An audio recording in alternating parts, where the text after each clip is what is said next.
Audit आ रहा है statutory audit. तो स्टैच्यूटरी ऑडिट का क्या मतलब है? एक ऐसा ऑडिट जो हमें कराना हर हालत में जरूरी होता है, हमको कराना ही पड़ता है, वैधानिक बोलते हैं।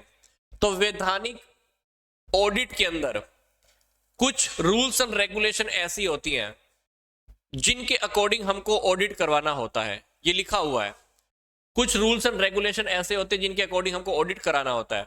तो मतलब जब हम कुछ ऑर्गेनाइजेशन के हिसाब किताब का ऑडिटिंग कंपलसरी कर देते हैं किसी रूल्स एंड रेगुलेशन के अकॉर्डिंग, तो उसको हम बोलते हैं कंपलसरी ऑडिटिंग या स्टैच्यूटरी ऑडिटिंग। तो इस ऑडिटिंग के अंदर हमको ध्यान रखना है कि जो हमारा ऑडिटर होगा, ऑडिटर को पूरी नॉलेज होनी चाहिए, ठीक है। उसको अपनी रिस्पॉन्सिबिलिटी, राइट्स, रूल्स, रेगुलेशन, क्या रूल्स हैं फर्म के बुक्स मेंटेन करने के, सारी बातें उसको पता होनी चाहिए। उसको ये भी पता होना चाहिए कि फर्म कौन से रूल्स एंड रेगुलेशन के अकॉर्डिंग अपनी बुक्स को कंट्रोल करती है, सारी बातें उसके अंदर लिखी होती हैं। तो इसमें क्या कह रहा है कि एक जो ऑडिटर है ना, ऑडिटर को अपने कार्य क्षेत्र, योग्यता अयोग्यता, ऑडिटर के क्या राइट्स है, रिस्पॉन्सिबिलिटी है, ऑडिटर का क्या सैलरी होगा, वट एवर जो भी है, सारी बातें पहले से ही फिक्स की हुई होती हैं। मतलब स्टैच्यूटरी ऑडिटिंग के अंदर एक ऑडिटर को क्या मिलने वाला है, क्या मिलने वाला है, नहीं मिलने वाला है, उसकी सैलरी क्या होगी, काम करने के बदले उसको क्या मिलने वाला है, सारी बात पहले से पता होती है। किसमें? स्टैच्यूटरी ऑडिट में। तो स्टैच्यूटरी ऑडिट के मामले में पहले से ही रूल्स एंड रेगुलेशन फिक्स होते हैं। आप इन रूल्स एंड रेगुलेशन को बदल नहीं सकते। तो ऑडिटर के जो भी राइट्स और रिस्पॉन्सिबिलिटीज होती है ना, आप उसको कम भी नहीं कर सकते। मतलब ऑडिटर के जो राइट है, रिस्पॉन्सिबिलिटी है, वो आप कम नहीं कर सकते। आप अपनी मर्जी से रूल्स एंड रेगुलेशन में चेंज भी नहीं कर सकते, पर इसके अंदर आप अपने एग्रीमेंट को करके उसके रूल्स एंड रेगुलेशन को या राइट एंड रिस्पॉन्सिबिलिटी को बढ़ा सकते हो। क्योंकि यहां पर जो ऑडिटर होता है ना, ये एक ओनर की इच्छा पर निर्भर नहीं होता। मतलब मान लो एक बिजनेस है, इस बिजनेस में गवर्नमेंट ने बोला हुआ है कि तुमको हर हालत में ऑडिटिंग करवानी जरूरी है। कौन सी ऑडिटिंग? Statutory auditing. तो स्टैच्यूटरी ऑडिटिंग के केस में इस कंपनी का जो मालिक है या फर्म का मालिक है, उसके हाथ में कुछ नहीं है। ये ऑडिटिंग आपको हर हालत में करवानी होगी और उसी के अकॉर्डिंग आपको रूल्स एंड रेगुलेशन का फॉलो करना होगा, उसी के अकॉर्डिंग आपको सारी बात माननी होगी। रूल्स एंड रेगुलेशन के अकॉर्डिंग ही एक ऑडिटर की सैलरी भी मिलने वाली है। तो मतलब यहां पर जो ऑडिटिंग होगी ना इस कंपनी या फर्म के अंदर, ये कंपनी के मालिक की इच्छा पर नहीं होगी, उसको हर हालत में करवानी ही होगी। That's it. उसकी आंख बंद है या आंख खुली है, उसको ऑडिटिंग हर हालत में करवानी होगी।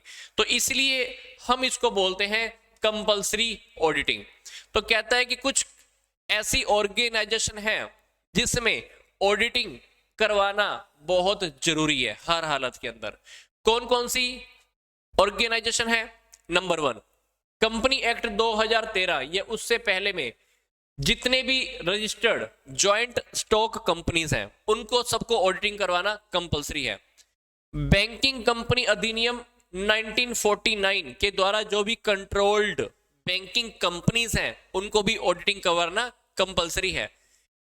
इंश्योरेंस एक्ट 1938 द्वारा जितनी भी कंट्रोल होती है ना बीमा कंपनियां, उनको भी ऑडिटिंग करवाना जरूरी है, कंपलसरी है। कुछ राज्यों के सहकारी समिति कानून के अंतर्गत जितने भी रजिस्टर्ड सरकारी समितियां हैं, कोऑपरेटिव सोसाइटीज हैं, उन सभी को भी ऑडिटिंग करवाना जरूरी है। तो मतलब आपको यहां पर कुछ ऑर्गेनाइजेशन के नाम बता दिए गए हैं, इन ऑर्गेनाइजेशंस को ऑडिटिंग करवाना कंपलसरी है। अब मान लो एमसीक्यू की मैं बात करूं, तो इसमें क्या एमसीक्यू आ सकता है? क्या कंपलसरी ऑडिटिंग के केस में क्या आप ऑडिटर का सैलरी या जो पारिश्रमिक है आप चेंज कर सकते हो? नहीं कर सकते। क्या उसके रूल्स एंड रेगुलेशन को बदल सकते हो? यस, एक प्रस्ताव पास करके या उसके द्वारा समझौता करके।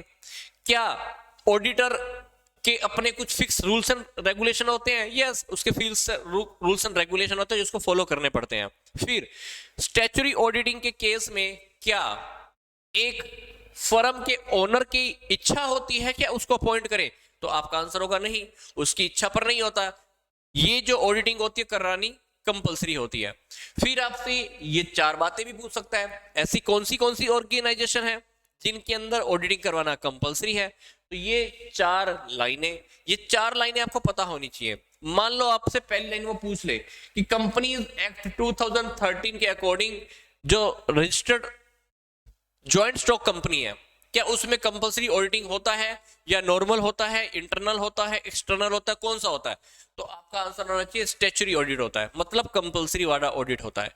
तो यहां से अगर आप ध्यान से देखोगे तो छोटे छोटे क्वेश्चन हमारे निकलते हैं, आप उसको फॉलो कर सकते हो।